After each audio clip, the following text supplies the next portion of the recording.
का मोहताज नहीं है। आप कुछ भी खा के आइए, कुछ भी पहन के आइए, कोई फर्क नहीं पड़ता है। आपके ज्ञान का स्तर गुरु पर निर्भर करता है। आप विद्यार्थी बन के जाइएगा, गुरु आपको समझाना शुरू कर देंगे।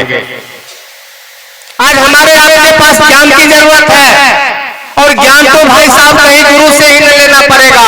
हारमोनिया सीखना होगा, हारमोनिया मास्टर के पास जाएंगे। ढोलक सीखने की जरूरत होगी, ढोलकिया को पकड़ेंगे। गाड़ी चलाने का अगर जरूरत होगा तो ड्राइवर को गुरु बनाएंगे। आज हम शिव को गुरु बनाए हैं, आप शिव को गुरु बना के अस्थिर हो जाइए। शिव आपको एक दिन शिव ही बनाएगा, क्योंकि गुरु अपने जैसा शिष्य को बनाता है। जिसका जैसा गुरु होगा वैसा उसका शिष्य होगा। आप शिष्य बनकर केवल गुरु के चरण में स्थिर हो जाइए। देखिए एक दिन आपका मन शिव का मन हो जाएगा। आपकी दशा और दिशा दोनों बदलनी शुरू हो जाएगी। चलिए, हम समय ले लिए, चलाना था मंच, कुछ ज्यादा समय ले लिए,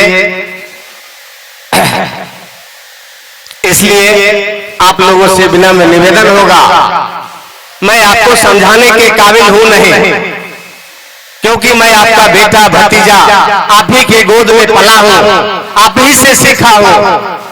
बहुत सारे बुद्धिजीवी जो हमारे यहाँ गार्जियन है, अभिभावक है, मैं उनको समझा नहीं सकता हूँ।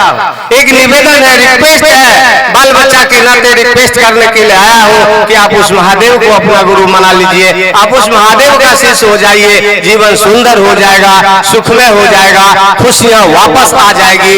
आपके जीवन की दशा दोनों बदलनी शुरू हो जाएगी, क्योंकि हमारे गुरु शिव नाम के गुरु नहीं है, ये काम के गुरु है। ये परिणाम दिखाते हैं। डॉक्टर का काम केवल इलाज करना नहीं होता है, डॉक्टर का काम होता है कि बीमारी का परिणाम दिखाता है, उसको इलाज करके दिखाता है। अरे गुरु नाम से नहीं हो जाएगा। गुरु का मतलब होता है कि शिष्य के संपूर्ण जीवन का दायित्व लेता है। अगर पूरी मानवीय सृष्टि उस महादेव को अपना शिष्य भाव अर्पण करना शुरू कर दे, उस महादेव को यह दायित्व लेना होगा कि पूरे सृष्टि को वह ज्ञान देने का दायित्व उसको लेना पड़ेगा। जिस दिन पूरी मानवीय सृष्टि उनको अपना शिष्य भाव देना शुरू कर देगा, और उनका शिष्य बनने के लिए साहब कहे, हे उड़क उड़ के बला, हे उड़क उड़ के बल जा, गलहार लेंगे शंभू, अब शब्द अर्चना को सुधार देंगे शंभू, अंतःकरण से पुकारोगे तो उबार देंगे शंभू। उनको अपना गुरु बनाने के लिए या उनका शिष्य बनने के लिए अपने आप को बदलिए मत। आप जैसे हैं उसी तरह जाइए। बदलने का काम गुरु का है। जो काम गुरु का है वो गुरु को करने दीजिए, जो काम शिष्य का है वो शिष्य को करने दीजिए। चलिए, हमारे बीच भाई भी उपस्थित हैं।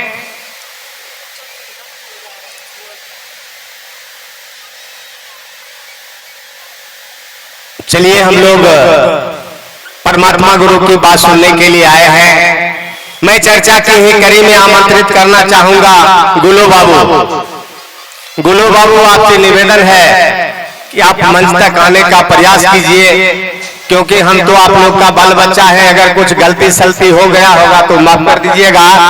आप ही की गोद में रहकर बड़ा हुआ, आपसी से कुछ सीखा समझा हूँ। मैं फिर से ये दोहराना चाहता हूँ कि फिर आप अपने मुखारबिंद से कुछ ऐसी वाणी निकाल दीजिए जो हम तमाम भाई बहन के जीवन में खुशियाँ ही खुशियाँ हो, और इसी तरह आप लोगों के चरण की छत्र छाया मिलती रहे, और हम सारे भाई बहन अपने गुरु की बात सुनने और समझने का प्रयास करेंगे। अब आ रहे हैं हमारे बीच ग्रामीण गुरु भाई गुलो बाबू जी। सुनते हैं अपने गुरु की बात 5-10 मिनट के अंदर। उसके बाद फिर हम लोग चलेंगे एक भजन। भाई नंदन जी तैयार रहेंगे इनके बाद।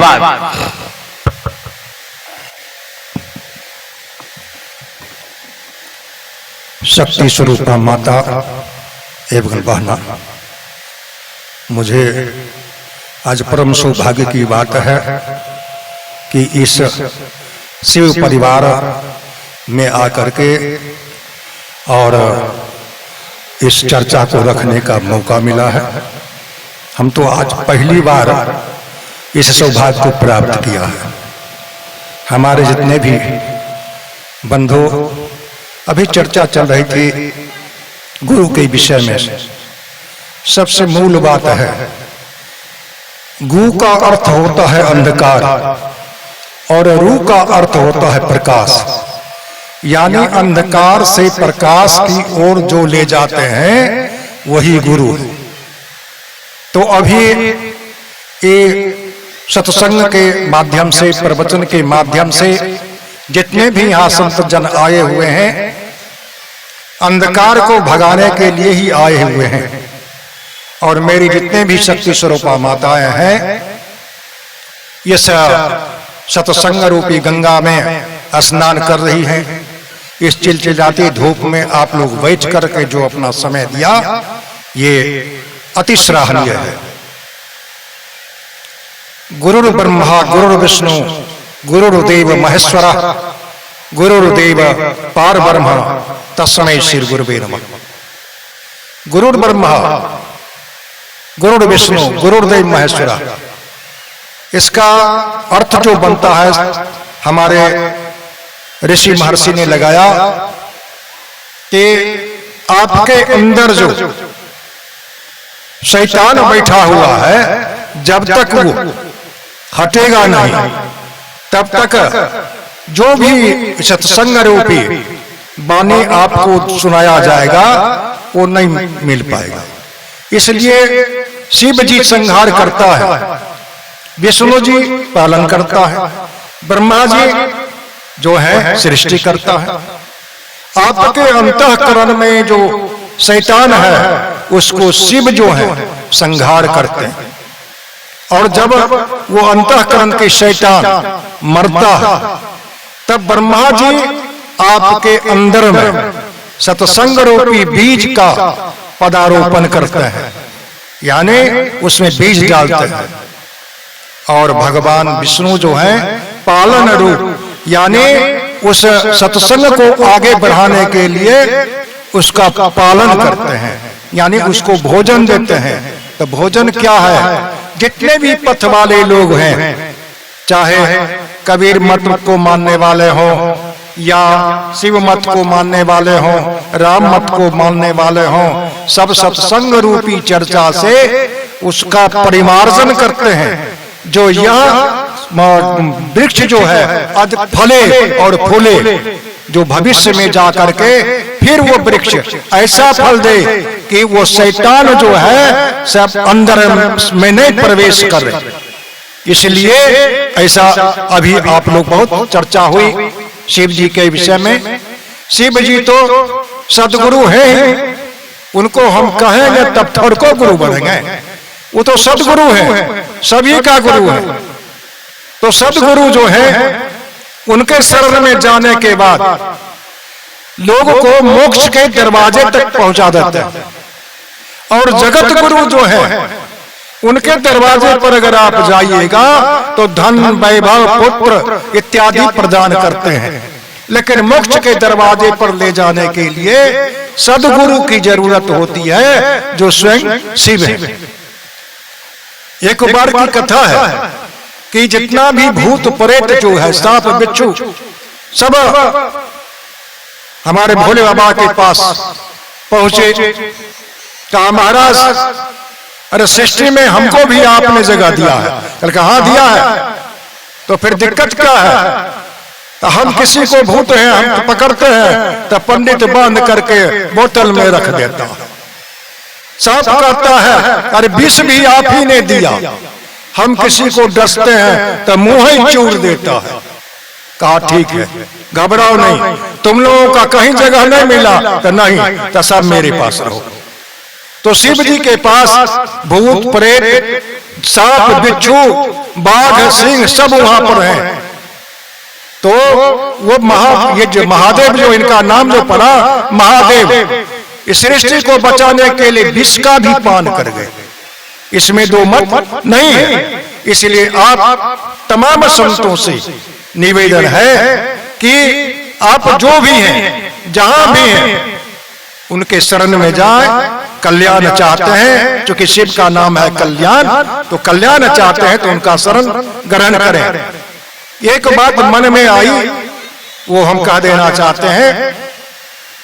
मेरे भी शिष्य जितने भी हमारे शिव परिवार के लोग हैं, रुद्राक्ष का सेवन करते हैं, और रुद्राक्ष का सेवन करना सहज नहीं है, करना चाहिए शिव परिवार के लिए, लेकिन उसका जो साधना करना बड़ी कठिन है।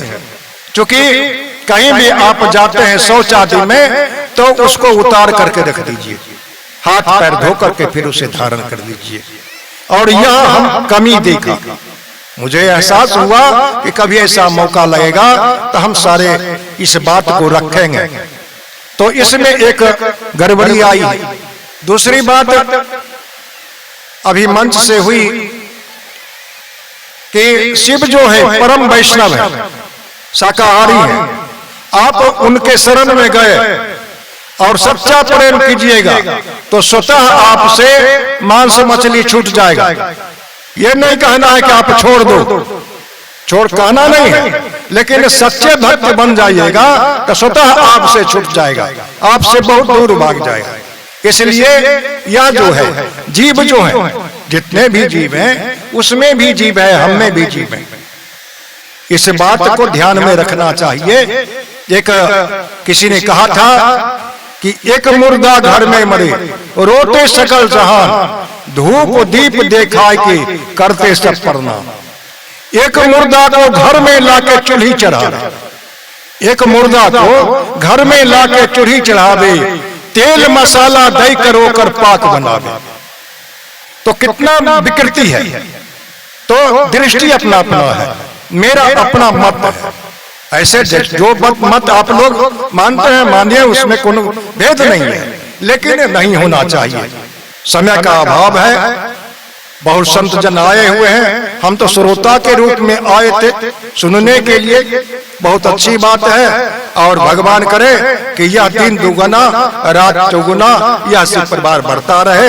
इसी साथ से अपनी वाणी को विराम देते हैं।